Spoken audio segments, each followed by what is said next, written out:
Alden Richards nasa mid ng inamin na namimiss na niya si Catherine Bernardo.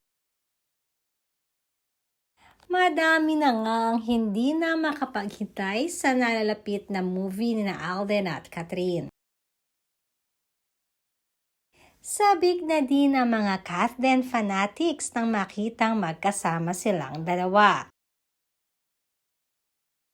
Kanina nga ay nag-update si Catherine sa kanyang social media account na magkasamang muli sila ni Dominic Roque sa isang beauty clinic.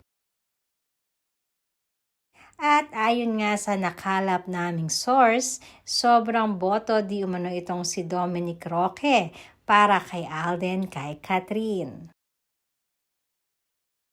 Samantalang si Alden naman ay may mga projects na tinatapos pa magpahanggang ngayon bago sila tumulak papuntang Canada.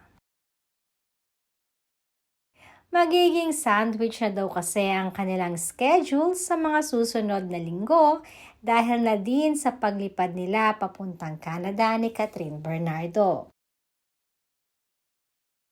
Kaya ngayon pa lang ay inuumpisa nilang ayusin ang kanilang schedule. Amin ding napag-alaman na natanong din si Alden tungkol kay Catherine. At nasa mid-sa-mid pa nga itong sinabi niyang namimiss niya si Catherine. Syempre naman.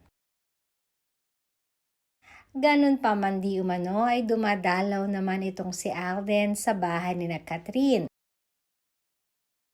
At balita pa namin ay talagang inaayos ni Alden dahil nagbibigay siya ng time para makadalaw kay Catherine once in a week.